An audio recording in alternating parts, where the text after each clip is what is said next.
जय हिंद दोस्तों, स्वागत है आपका हमारे YouTube चैनल संकल्प 25 पे। दोस्तों, उत्तराखंड MCQ की सीरीज़ जो हमने अपने चैनल पे स्टार्ट करी थी, उसकी अभी जितनी वीडियोस हमने अपने चैनल पे अपलोड करी हैं, अगर आपने वो वीडियोस अभी तक नहीं देखी हैं तो आप चैनल के प्लेलिस्ट में जाकर के उत्तराखंड MCQ सीरीज़ नाम से जो प्लेलिस्ट अवेलेबल है, उसमें हमने सारी वीडियोज़ को अपलोड कर दिया है। ये अगली वीडियो आपके सामने लेकर के आ रहे हैं। तो दोस्तों शुरू करते हैं। पहला क्वेश्चन है, दलितों के लिए शिल्पकार शब्द का प्रयोग सर्वप्रथम किसने किया? तो इस क्वेश्चन का सही आंसर है option number B, Hariprasad Tamta ने सबसे पहले दलितों के लिए शिल्पकार शब्द का प्रयोग किया था। 1905 में दोस्तों टमटा सुधारणी सभा का यहाँ पर गठन किया था इन्होंने, और बाद में इसका नाम बदलकर शिल्पकार सुधारणी सभा इसका नाम रखा गया था। ओके, हरिप्रसाद टमटा के बारे में और फैक्ट आपको बताते हैं कि 1934 में इन्होंने समता नामक जो पत्रिका थी उसका संपादन किया था। आपको याद रखना है, काफ़ी बार पूछता है कि समता का संपादक कौन थे। जो समता जो अखबार था, पत्रिका थी, उसके संपादक कौन थे? हरिप्रसाद टमटा। ओके, उत्तराखंड का पहला जो दलित समाचार पत्र था ये आपको याद रखना है 1934 में ये प्रकाशित हुआ था। ओके, ये आपको याद रखना है, काफ़ी इंपॉर्टेंट है। आगे चलते हैं, अगला क्वेश्चन है, क्वेश्चन नंबर 2 है, खटीमा कांड कब घटित हुआ? दोस्तों, उत्तराखंड आंदोलन के लिए, उत्तराखंड के निर्माण के लिए बहुत सारे आंदोलन यहाँ पर हुए थे, तो उनमें से जो सबसे क्रूर एक कांड यहाँ पर था वो था खटीमा कांड। वो होता दोस्तों, उसका सही आंसर ऑप्शन नंबर ए, 1 सितंबर 1994 को। ओके, 1 सितंबर 1994 को यहाँ पर खटीमा कांड हुआ था, और इसमें 25 लोग मारे गए थे दोस्तों। और इस दिन को ब्लैक डे ऑफ उत्तराखंड यानी कि उत्तराखंड का काला दिवस के रूप में इसको जाना जाता है।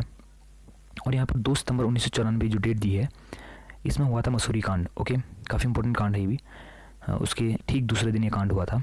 पुलिस उपाधीक्षक जो उमाकांत त्रिपाठी इसमें मारे गए थे, जो एक अच्छे पद पर होते हुए भी उनको वहाँ पर अपनी जान गंवानी पड़ी थी। और अन्य 7 आंदोलनकारी यहाँ पर मारे गए थे। और 2 महिलाएं जो हर बार यूकेटी के एग्ज़ाम में पूछा जाता है, हंसा धनाई और बिलमती चौहान, ये 2 महिलाएं भी यहाँ पर शहीद हुई थी, तो ये आपको याद रखना है। और जो 10 नवंबर 1995 है, ये भी काफ़ी इंपॉर्टेंट डेट है। इसमें श्रीयंत्र टापू कांड जो श्रीनगर में हुआ था, और जो 2 लोग इसमें महत्वपूर्ण लोग शहीद हुए थे वो थे शहीद यशोधर बंजवाल और राकेश रावत। ये 2 लोग यहाँ पर शहीद हुए थे, ये आपको याद रखना है।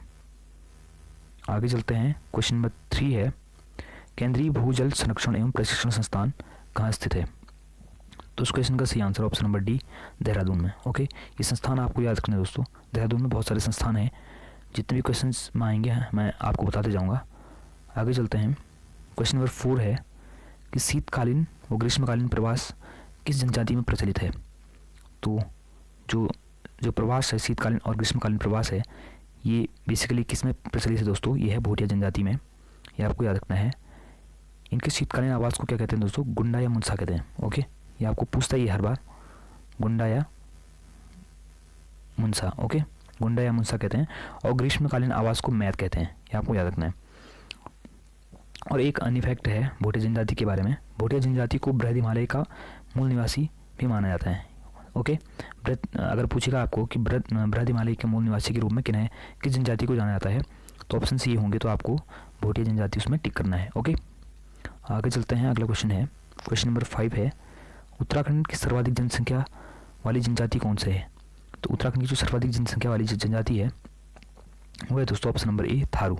ओके, थारू उत्तराखंड की सर्वाधिक जनसंख्या वाली जनजाति है, और ये सर्वाधिक उधमसिंह नगर वाले क्षेत्र में पाए जाते हैं, वहाँ पर निवास करते हैं। अगर आपको पूछे गढ़वाल की सबसे सर्वाधिक जनसंख्या वाली जनजाति कौन सी है, तो वो कौन सी होगी दोस्तों? वो होगी जौनसारी। और कुमाऊँ की सबसे बड़ी जनसंख्या वाली जो जनजाति है दोस्तों, वो होगी थारू। ये आपको कन्फ्यूजन नहीं होना इसमें, क्योंकि कन्फ्यूजन होता है इसमें बहुत बारी। तो आपको याद रखना है कि कौन सी गढ़वाल की सबसे बड़ी जनजाति है और जनसंख्या की दृष्टि से, और उत्तराखंड की सबसे बड़ी जनजाति कौन सी है, और कुमाऊँ की सबसे बड़ी जनजाति कौन सी है। ओके, ये आपको याद रखना है। आगे चलते हैं, अगला क्वेश्चन देखते हैं। क्वेश्चन नंबर 6 है कि टिहरी का इतिहास किताब के लेखक कौन है? तो टिहरी का इतिहास लिखा है, वो लिखा है दोस्तों यहाँ पर, इसका सही answer option number C, Shiv Prasad Dabral ने, डॉक्टर शिव प्रसाद डबराल ने यहाँ पर टिहरी का इतिहास लिखा है दोस्तों। ओके, शिव प्रसाद डबराल, इनको उत्तराखंड का इंसाइक्लोपीडिया ऑफ उत्तराखंड भी कहा जाता है, और इन्हें चारण उपनाम से भी जाना जाता है, क्योंकि इनकी घुमक्कड़ शौक के कारण इनको चारण भी कहा जाता है। ओके, और इन्होंने उत्तराखंड का इतिहास भी लिखा है। 2 बुक बहुत इंपॉर्टेंट हैं, उत्तराखंड का इतिहास और टिहरी का इतिहास। उत्तराखंड का इतिहास उन्होंने 12 भागों में यहाँ पर लिखा है। ओके, तो ये इनकी रचनाएँ हैं। और अन्य रचनाएँ देखते हैं इनकी जो काफ़ी इंपॉर्टेंट हैं। श्री उत्तराखंड यात्रा दर्शन, ये इनकी रचना है। उत्तराखंड के अभिलेख एवं मुद्राएँ, ये भी इनकी बहुत इंपॉर्टेंट रचना है। गोरा बादल, महाराणा संग्राम सिंह गढ़वाली में मेघदूत, तो ये इनकी बहुत ही प्रसिद्ध रचनाएँ हैं।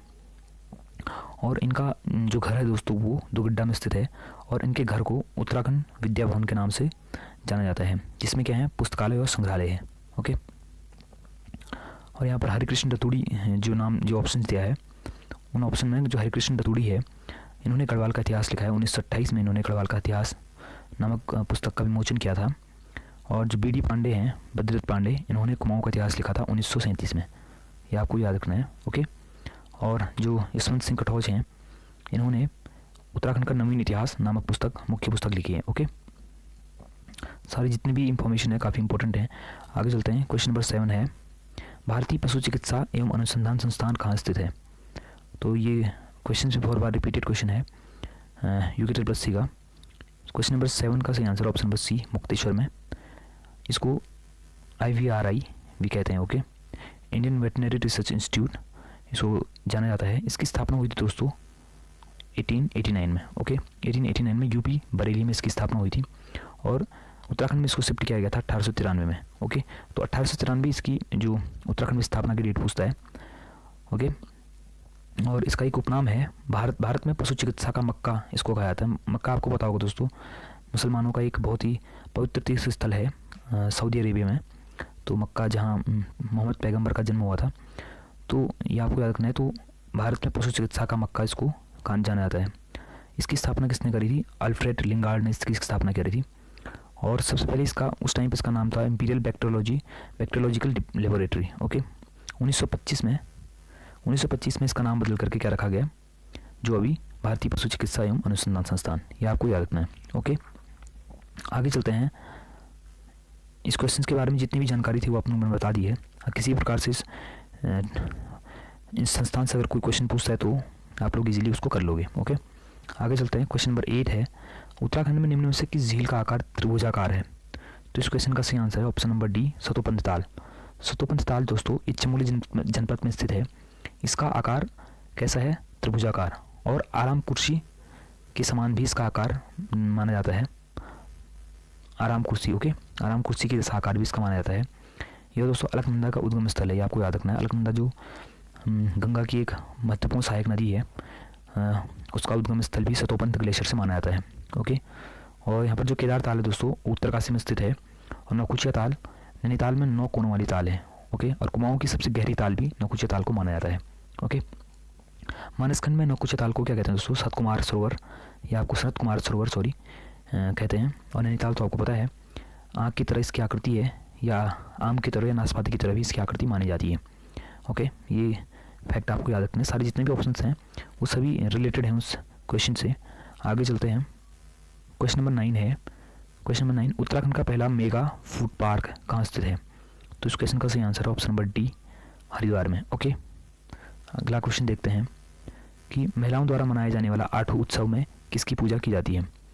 तो इस क्वेश्चन का सही आंसर है option number B, Shiv Parvati की पूजा आठू उत्सव में किया जाता है। ये बहुत बार पूछता है इसको, आठू उत्सव में किसकी पूजा होती है? शिव पार्वती की पूजा होती है। ओके, अगला क्वेश्चन है, क्वेश्चन नंबर 11 है, उत्तराखंड में छपने वाला हिंदी का प्रथम समाचार पत्र कौन सा था? तो उत्तराखंड में जो छपने वाला हिंदी का प्रथम समाचार पत्र था दोस्तों, वो था ऑप्शन नंबर A, इसका सही आंसर है समय विनोद। हिंदी का भी लिखा है इसमें। अगर उत्तराखंड में छपने वाला पहला अखबार पूछेगा तो द हिल्स उसका आंसर होगा। ओके, लेकिन हिंदी भाषा का सबसे पहला अखबार जो उत्तराखंड में छपा था वो था समय विनोद। 1868 से 1878 तक ये अखबार छपा था, यानी कि 10 साल तक इसका प्रकाशन कंटिन्यू रहा था, लेकिन 1878 में ये बंद हो चुका था। ओके, और इसके संपादक कौन थे? वो थे जयदत्त जोशी। और ये अपने आप में पाक्षिक समाचार पत्र यानी कि 15 दिन के अंतराल में आता था, और नैनीताल प्रेस से ये समाचार पत्र छपता था। इसकी जो लैंग्वेज की बात करते हैं वो हिंदू और उर्दू दोनों में छपता था। ओके, जबकि मैंने बताया कि उत्तराखंड का अगर पहला अखबार पूछे तो वो कौन सा है? द हिल्स उसका आंसर होगा। द हिल्स उत्तराखंड का पहला समाचार पत्र था, लेकिन वो इंग्लिश में था, इंग्लिश भाषा का था। 1842 में छपा था अखबार। ओके, 1842 में। इसके संपादक की अगर बात करें तो जॉन मैकिनन इसके संपादक थे और मसूरी से छपता था। ओके, अल्मोड़ा अखबार दोस्तों देखते हैं, ये अल्मोड़ा अखबार सेकंड ऑप्शन है। अल्मोड़ा अखबार कब छपा था दोस्तों, कब इसकी शुरुआत हुई थी? तो 1871 में ये अल्मोड़ा अखबार छपा था, से इसकी शुरुआत हुई थी। 1870 में जो डिबेटिंग क्लब बना था उसके द्वारा ही ये अखबार निकाला गया था अगले साल। और ये संपादक कौन थे? वो थे बुद्धि वल्लभ पंत। ओके, कर्मभूमि जो एक अगला अखबार है, इसको 1939 में लेंसडाउन से निकाला गया था और इसके संपादक कौन थे? भैरव दत्त धूलिया, वो भक्त दर्शन। ओके, ये आपको इस क्वेश्चन से जितने भी रिलेटेड ऑप्शंस थे उन सब के बारे में मैंने बताया। आगे चलते हैं। क्वेश्चन नंबर 12 है, उत्तराखंड में स्थित 4 धामों का यात्राक्रम क्या है? तो उत्तराखंड में स्थित 4 धामों का जो यात्राक्रम है दोस्तों, वह है option number D, Yamunotri, Gangotri, Kedarnath, Badrinath. तो पहले सबसे पहले यमुनोत्री में यात्री जाते हैं, उसके बाद गंगोत्री, उसके बाद केदारनाथ, फिर लास्ट में बद्रीनाथ के दर्शन किए जाते हैं। ओके, ये सही क्रम पूछा जाता है, रिपीटेड क्वेश्चन है। अगला क्वेश्चन है, आर्यभट्ट प्रेक्षण शोध संस्थान एरीज को वाराणसी से नैनीताल कब स्थानांतरित किया गया? तो इस क्वेश्चन का सही आंसर ऑप्शन नंबर बी, 1955 में। देखिए दोस्तों, आर्यभट्ट जो प्रेक्षण शोध संस्थान या एरीज है, इसकी स्थापना हुई थी 1954 में। ओके, 1954 में इसकी स्थापना हुई थी, 1955 में अगले साल ही। और स्थापना कहाँ हुई थी? ये हुई थी वाराणसी में। ओके, लिखा भी है वाराणसी, उत्तर प्रदेश में इसकी स्थापना हुई थी 1954 में। अगले ही साल इसको 1955 में कहाँ शिफ्ट कर दिया गया था? नैनीताल में शिफ्ट कर दिया था। और नैनीताल में इसको कहाँ शिफ्ट किया गया था? शेर का डांडा नामक स्थल पे इसको शिफ्ट किया गया था। और अगले फिर उसके बाद 1961 में इसको शेर के डांडे से यानी कि मनोरा बीच पर स्थापित किया गया था। ओके, ये आपको याद रखना है। और सबसे इम्पोर्टेंट है 30 मार्च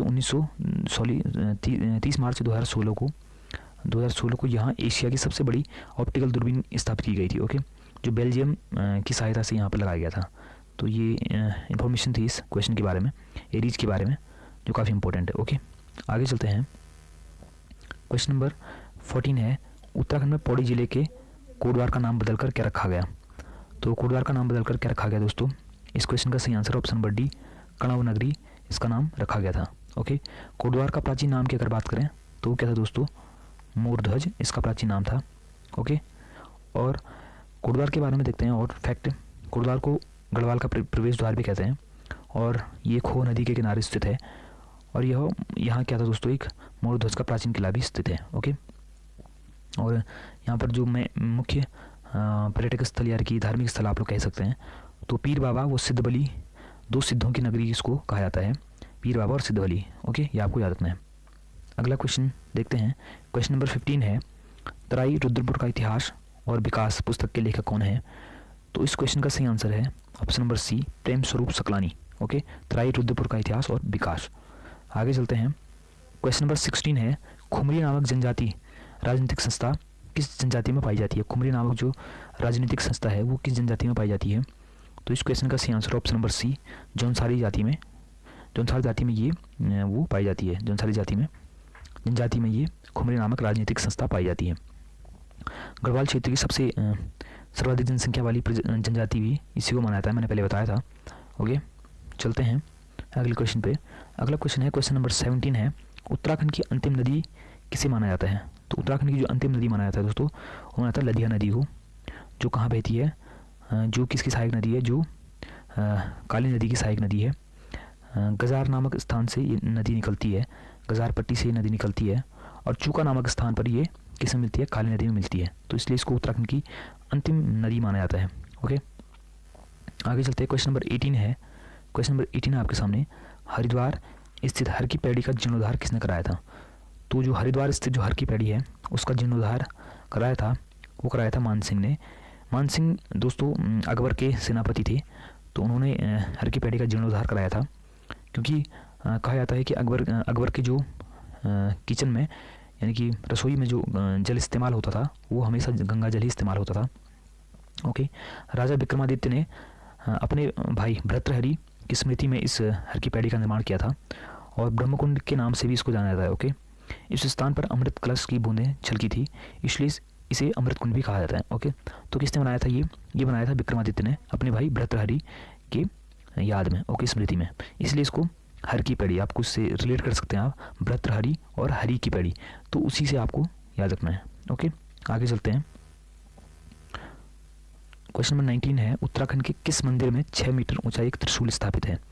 तो इस क्वेश्चन का सही आंसर ऑप्शन नंबर सी, शक्ति मंदिर उत्तरकाशी में यह त्रिशूल स्थित है, 6 मीटर ऊंचा त्रिशूल स्थित है। और उत्तरकाशी में दोस्तों ये त्रिशूल किसने स्थापित किया था इस मंदिर में? जो नागवंशी राजा गणपति नाग द्वारा इस त्रिशूल यहाँ पर स्थापित किया था।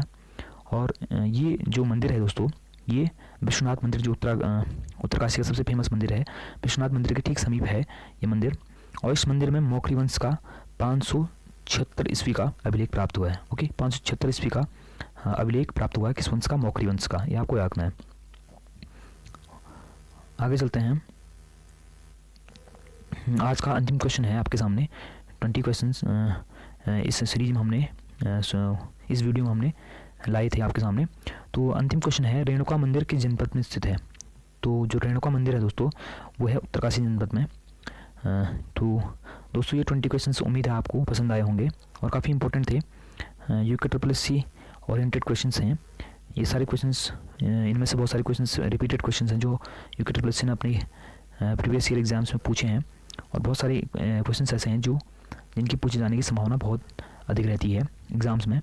तो अगर आपको ये वीडियो पसंद आई है तो इस वीडियो को अपने दोस्तों के साथ शेयर कीजिए, वीडियो को लाइक कीजिए। अगर अभी तक आपने इस चैनल को सब्सक्राइब नहीं किया है तो प्लीज़ चैनल को सब्सक्राइब कर लीजिए और बेल आइकन को प्रेस कर लीजिए। मिलते हैं दोस्तों अगली वीडियो में, तब तक के लिए धन्यवाद।